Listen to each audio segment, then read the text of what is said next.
Assalamualaikum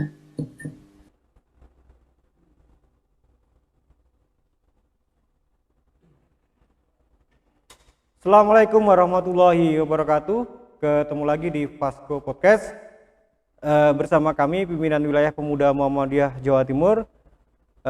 Saya Wahyudi Kurniawan, Wakil Sekretaris Bidang Hukum, HAM dan Advokasi pimpinan wilayah Pemuda Muhammadiyah Jawa Timur. Hari ini kita akan membahas penegakan hukum di negara demokrasi bersama Mas Abdus Salam, Wakil Ketua Bidang Hukum, HAM dan Advokasi pimpinan wilayah Pemuda Muhammadiyah Jawa Timur. Langsung saja kita diskusikan.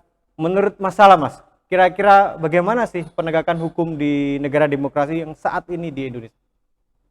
Terima kasih Mas Wahyudi dan para audien. Jadi kita membincangkan demokrasi dan penegakan hukum pasca runtuhnya Orde Baru.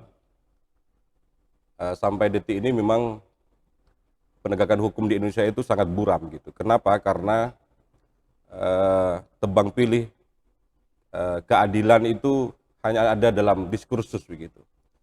Jika penegakan hukum bagi masyarakat yang berkasus hukum itu hanya istilah tajam ke bawah tapi tumpul ke atas. Nah, ini tidak bisa menjadi syarat dalam proses demokratisasi selama penegakan hukum itu tidak ditegakkan. Keadilan, penegakan hukum itu menjadi syarat mutlak dalam proses demokrasi di Indonesia.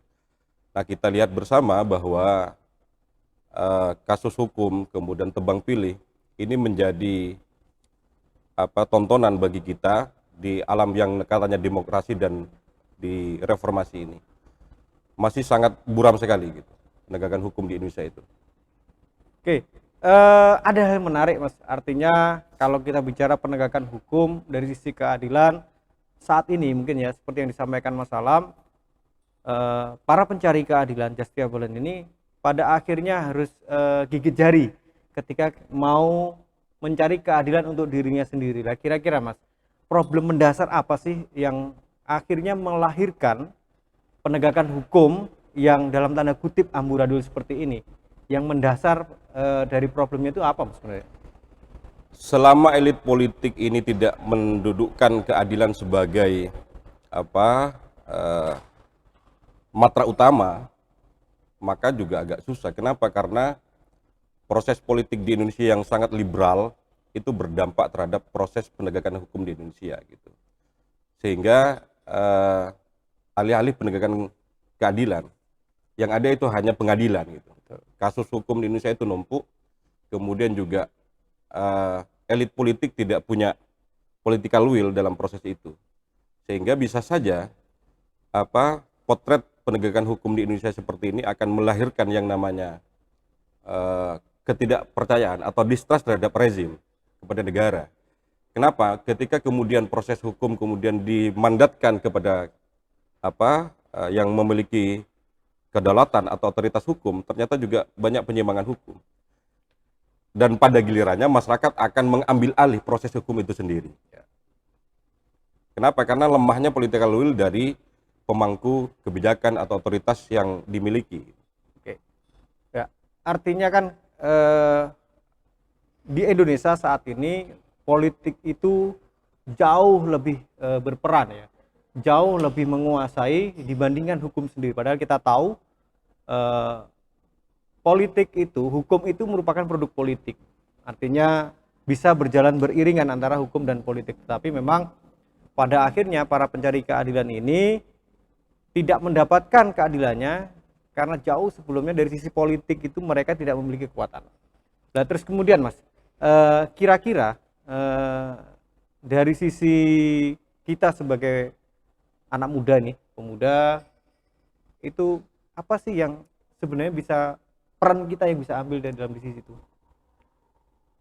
Ya, kita sebenarnya potret hukum yang ada di Indonesia itu karena lemahnya civil society. Betul. Di samping kemudian juga partai politik sudah mandul gitu, masyarakat tidak melek politik, kemudian juga elit politik gagal melakukan artikulasi terhadap kepentingan politik masyarakat. Yang disampaikan Mas Yudi tadi itu bahwa kebijakan, hukum itu kan produk negosiasi politik. Betul. Nah, sementara elit politik tidak mampu melakukan artikulasi terhadap kebutuhan masyarakat dan persoalan masyarakat. Dan pada akhirnya karena partai politik juga gagal melakukan pendidikan politik, partai politik ini hadir di 5 tahun sekali Ya. dan melakukan rekrutmen politik itu gagal. Akhirnya apa? Proses demokrasi yang selalu dikampanyekan 5 tahun kontestasi dalam berpolitik itu juga tidak berdampak apa-apa. Akhirnya apa? Masyarakat itu melakukan pembangkangan politik. Artinya masyarakat sudah tidak percaya terhadap elit politik. Kenapa? Karena ketika mandat politik diberikan kepada elit politik dalam kontestasi kekuasaan, ketika menjadi anggota parlemen atau DPR, para elit politik ini tidak mampu kemudian memperjuangkan, kemudian menyampaikan aspirasi masyarakat dalam produk politik yang namanya undang-undang maupun peraturan-peraturan itu. Oke. Ini yang kekinian, Mas. Artinya kalau kita bicara penegakan hukum di era demokrasi, tentu kita tahu kemarin bangsa ini sedang mengalami peristiwa yang luar biasa ya, dengan mohon maaf Menteri Sosial kita kena kasus korupsi, terus kemudian yang terakhir adalah TWK-nya KPK. Iya. Ini kan sebenarnya satu rangkaian dari proses politik.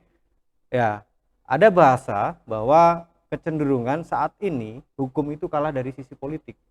Nah, itu menurut Mas Salam gimana?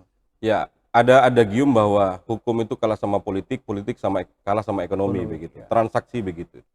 Nah, perilaku politik yang sangat pragmatis itu, kemudian dengan demokrasi yang sangat barbar, kemudian dengan sistem politik dan proses pemilu seperti ini, maka setiap orang punya kesempatan yang sama, tetapi kemudian dia tidak matang dalam berkontestasi dan berpolitik. Dan pada akhirnya bahwa politik itu hanya dimaknai sebagai meraih kekuasaan semata. Ya, betul. Berpolitik hanya semata-mata untuk meraih kekuasaan, tapi juga gagal bahwa sebenarnya politik itu adalah sebagai media untuk mensejahterakan masyarakat. Ya. Nah, instrumen yang sangat mendasar bahwa ketika dia kemudian masuk di parlemen, maka dia mampu harus menerjemahkan, bikin legislasi, bikin produk undang-undang, apa kemudian misalnya yang diperjuangkan di masa kampanye gitu. Nah, kalau di sekarang ini, kenapa kemudian misalnya banyak kasus korupsi di mana-mana? Karena ongkos politik mahal. Kita ingat apa yang disampaikan dalam marketing politik itu, banyak sekarang masyarakat sendiri sudah terjerembab dalam arus pragmatisme politik. Anda punya uang berapa ketika menyalon? Bukan tanya kapasitas orang tersebut bisa nggak gitu. Tapi orang sudah menilai bahwa kalau Anda tidak punya uang banyak, tidak punya gizi politik, maka Anda jangan bermimpi untuk menjadi para kontestan politik dan merebut kursi di parlemen itu. Dan itu sebenarnya efek dari kegagalan partai politik. Karena yang sebenarnya yang harus menumbuhkan proses demokratisasi itu adalah partai politik. Di samping masyarakat sipil seperti kita, anak muda ini kan bukan persoalan angka, tapi persoalan idealisme, persoalan visi-visi tentang kebangsaan. Selama anak muda itu hanya berkutat dari persoalan angka, jadi tidak tercerabut dengan nilai-nilai idealisme, kemudian dengan kebangsaan kita yang sudah carut-marut begini, maka proses penegakan hukum dan proses korupsi tetap akan subur. Kenapa? Karena masyarakat sudah terlanjur tidak percaya terhadap elit politik. Anda nyalon, uangnya berapa? Kalau Anda tidak membeli suara saya tidak akan menyoblos Anda. Nah, proses seperti ini sebenarnya adalah hanya efek domino dari partai politik yang sudah mandul. Oleh karena itu yang harus kita dorong, partainya ini harus sehat. Ya. Kalau partai politik tidak sehat, rekrutmen politik tidak jalan, proses kaderisasi partai politik tidak jalan, maka para cukong, para pemodal ini akan mengalahkan para elit politik yang memiliki visi misi dalam membangun persoalan kebangsaan ini. Oke, dari sisi politik mungkin kita bisa melihat sedemikian luas dan sedemikian parahnya ketika hukum harus kalah dengan politik. Tapi gini Mas, dalam proses penegakan hukum ada satu sisi yang lain selain sisi regulasi, sisi politik itu ada sisi aparatnya. Nah, dari sisi aparat penegak hukum tentu kita bisa melihat kayak kemarin kita bisa rekan sekalian bisa melihat di sosial media ada salah satu kapolsek di salah satu daerah di Indonesia, kemudian untuk membebaskan ayahnya itu harus melakukan perbuatan yang menurut kita adalah perbuatan yang tidak pada tempatnya atau perbuatan yang tidak baik. Ini dari sisi aparat penegak hukumnya, Mas. Kalau masalah melihat penegakan hukum di dalam negara demokrasi ini, apakah sudah didukung dengan kapabilitas dan kualitas dari aparat penegak hukum yang sudah memadai, atau aparat penegak hukum ini masih jauh dari apa yang kita harapkan saat ini? Itu bisa dua sisi ya. Ya. Di satu sisi bisa saja penegakan hukum itu, aparat penegak hukum itu memiliki kapasitas gitu, bahkan mungkin melampaui, ya. Tetapi dia hidup dalam akuarium rezim betul. yang tidak memiliki visi terhadap penegakan hukum, juga akan terjerembab bahwa dia juga akan mengikuti alur. Dia juga akan mengikuti arus. Tetapi di sisi lain memang dengan demokrasi yang sangat liberal, birokrasi kita ini juga terseret dalam arus politik kekuasaan. Mestinya penegakan hukum harus bertumpu terhadap penegakan hukum yang sebenarnya, menegakkan hukum. Tetapi kalau masuk dalam arus kekuasaan yang serba pragmatis, akhirnya juga meskipun yang punya kapasitas, memiliki integritas, tapi hidup dalam rezim, kemudian skema besar dalam visi kebangsaan juga tidak menegakkan terhadap keadilan, juga di satu sisi juga akan goyah. Kapasitas juga akan kalah dengan rezim yang sangat pragmatis dan tidak memihak terhadap penegakan hukum itu. Nah, ini menarik. Artinya dari sisi aparat, kita memang saat ini tidak lagi menjadi sebuah rahasia atau sudah menjadi rahasia umum kalau sisi-sisi yang disampaikan Mas Alam ini menjadi problem. Terus kemudian yang perlu kita soroti juga, Mas, ketika para pemimpin atau pucuk pimpinan tertinggi di penegakan hukum seperti Mahkamah Agung, kemudian Jaksa Agung, kemudian Kapolri atau Ketua KPK, bahkan ini untuk menjadi top leader di lembaga penegakan hukum ini harus melalui proses politik di DPR. Ini kan menjadi hal ironi ya. Artinya ya menurut kami sangat tidak mungkin ketika orang itu harus menjadi pucuk pimpinan lembaga hukum tertinggi, kemudian lewatnya adalah lewat proses politik di DPR. Pasti nanti kecurigaan akan timbul di sana. Gimana, Mas? Ya, itu yang menjadi problem bagi kita ya. Jadi kita ingat terkait dengan tes wawasan kebangsaan. Betul. Kita siapa yang meragukan Novel Baswedan, Betul. tetapi pada akhirnya juga mereka tidak lolos gitu. Betul. Meskipun sekarang mereka menggugat ya, tetapi di satu sisi yang melakukan tes and proper test itu adalah parlemen. Kadang-kadang lulusan SMA kemudian melakukan uji kelayakan kepada profesor maupun doktor gitu. Nah itu kan, tetapi ke proses politik yang dilakukan memang seperti itu. Ini sebenarnya adalah mestinya harus ada perubahan yang sangat mendasar ketika misalnya mau menegakkan terhadap keadilan, penegakan hukum. Itu misalnya hakim harus jangan tersandra terkait dengan persoalan-persoalan politik. Kenapa? Karena ketika misalnya jadi jaksa, ketua KPK, kalau KPK mungkin komisi 2 kalau nggak keliru ya, komisi 3 atau komisi 3. Ini ada disandra secara politik. You terpilih itu gara-gara kami bernegosiasi nih di parlemen. Nah, proses-proses seperti itu mestinya lebih diperbanyak terkait dengan keterlibatan masyarakat sipil, kemudian akademisi yang betul-betul independen. Kalau proses seleksinya sudah penuh negosiasi, maka output yang dihasilkan pasti tidak seoptimal yang diharapkan masyarakat. Kenapa? Karena proses politik ini kadang-kadang hitam menjadi putih, putih menjadi hitam. Nah, mestinya rekrutmen lembaga-lembaga yang independen, lembaga negara ini yang dalam rangka menegakkan keadilan, kemudian hukum, memberantas korupsi, memang peran-peran masyarakat sipil itu sangat harus dibutuhkan. Uji kelayakan juga dari perguruan tinggi, kemudian akademisi yang betul-betul independen. Bukan kemudian ini pemahaman saya sih sebenarnya, proses politik yang menyandra ini yang kemudian akhirnya melahirkan penegakan hukum yang tidak maksimal itu. Ya, artinya kalaupun menjadi kepala atau ketua lembaga tertinggi di bidang penegakan hukum, ya alangkah bijaknya ya. Ini kita hanya bisa saran sobat Pasku sekalian bahwa ya sudah proses di internal lembaga itu, kemudian presiden tinggal keluarkan SK, jangan ada proses politik di DPR. Karena kalau sudah proses politik di DPR, outputnya pasti adalah, ya mohon maaf sobat sekalian, nanti agak ada ujung transaksional di sana. Terus kalau sudah begini Bang, mendekati 2024 ya, 2024 pemilu yang bersamaan ini antara pemilu legislatif dengan pemilu eksekutif, presiden dan wakil presiden.